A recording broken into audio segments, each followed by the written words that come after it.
Pessoal, vamos olhar agora um pouquinho para fora aqui do Brasil, falar da Argentina, que decidiu criar duas novas variações do dólar no país. O dólar Coldplay e o dólar Qatar. Os dois se juntam a outros 12 tipos de dólares em circulação por lá. Cada um tem uma cotação diferente. E aí, Pri, esse dólar com cara de famoso...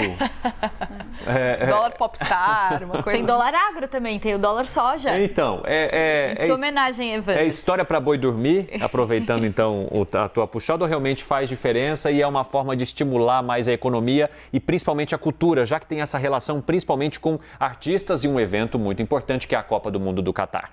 Pois é, tem um pouco de tudo isso, né? A gente vai primeiro mostrar aqui o que são essas cotações do dólar, o dólar oficial, o dólar paralelo, também essas cotações que são oficiais, mas que são temáticas, digamos assim. Então a gente tem o dólar oficial, que está valendo 150 pesos, e aí a Blue é o dólar, a cotação paralela. Então o que acontece? Lá na Argentina, os argentinos eles têm uma limitação para compra de dólares. Cada argentino só pode comprar até 200 dólares por mês. Então, o que acontece? Isso pela cotação oficial. Então, as casas de câmbio lá têm uma cotação paralela que funciona no mercado paralelo, que aí permite que os argentinos façam uma compra extraoficial de dólares, só que aí é um valor mais alto. É por isso que essa cotação do dólar Blue, que é uma cotação paralela no mercado paralelo, é mais alta e chega a 285 pesos. Aí, em setembro, o governo criou também a cotação do dólar soja, que é uma cotação justamente para incentivar a compra de soja e também o agronegócio,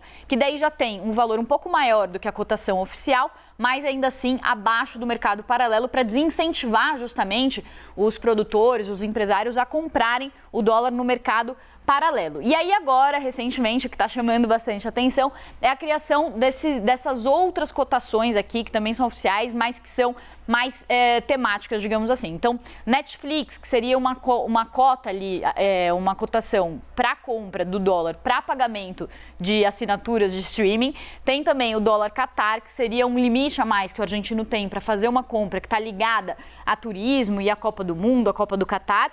E Coldplay, por causa do show do Coldplay, que vai acontecer na Argentina. Que são vários os shows por lá, inclusive. Exatamente. Assim como no Brasil. Que é justamente... Será que foi isso que fez o Coldplay? Olha lá, já vai falando, né?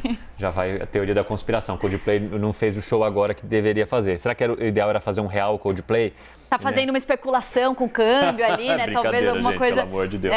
Não, aí o Evandro já fez a pergunta de... A gente consegue explicar a coisa da economia, vai pra cultura, já começa a dar nó na cabeça aqui. Mas fato é que tem os shows do Coldplay, então eles fizeram uma cotação também de dólar para quem for comprar o show e para incentivar até o setor cultural. O que é importante a gente falar aqui? Até eu estava conversando com o professor Vinícius Rodrigues Vieira, que é da FAAP, também da FGV, e ele falou que isso já existiu, por exemplo, também no Brasil, que é um mecanismo para você impedir o mercado paralelo, e ele falou que na época do JK também tinha uma cotação específica para setores da economia, também para compra de máquinas agrícolas, para incentivar justamente esse setor, né? Então, o governo faz isso de uma forma oficial. Mas o que está por trás e o pano de fundo de toda essa história é uma situação muito caótica da economia argentina. Então, a inflação lá chegou a 78,5% em setembro e deve passar dos 3 dígitos, deve passar dos 100%, isso segundo as estimativas de uma espécie de boletim Focus da Argentina, que consulta o mercado financeiro de lá. E aí, por que a situação chegou a esse ponto? A gente poderia ficar horas, o live inteiro explicando isso, mas basicamente vale falar que é uma confluência de fatores que foi formada por governos populistas, que fizeram muita expansão de gastos, medidas populistas, sem responsabilidade por lá. Isso envolve também uma fixação de câmbio, também congelamento de preços. Tudo isso fez com que a situação chegasse a esse ponto, com uma inflação muito alta, uma limitação dos argentinos para comprar dólar, até por um compromisso do governo argentino de tentar alimentar mais suas reservas para cumprir objetivos que foram fixados, inclusive, pelo Fundo Monetário Internacional. Então, tudo isso para dizer, resumindo, que o que eles tentaram fazer lá foi controlar alguns preços. E aí, quando o governo tenta controlar alguns preços, tenta controlar, inclusive, preços internacionais, acabam acontecendo todas essas distorções, inclusive com o que a gente está vendo aqui com o dólar, com o câmbio. E pelo visto tem dado certo, né, Pri? Porque criaram soja, depois Netflix e agora é o dólar Qatar, dólar Coldplay e talvez vão criando aí outros, né? Depende do ponto de vista, né? Porque, Exato. assim, o governo pode argumentar que isso aqui tá dando certo, né? Sim. Mas a gente olha de fora e fala que loucura, né? Tem várias cotações do dólar. Você né? tem que São fazer mais de essas 14. mudanças todas nesse para nível, tentar influenciar esse consumo, né? Até porque os brasileiros estão fazendo a festa lá na Argentina, podendo viajar e comprar tudo mais barato, né? Tem esse também. aspecto também, que a gente pode abordar outro dia por aqui também.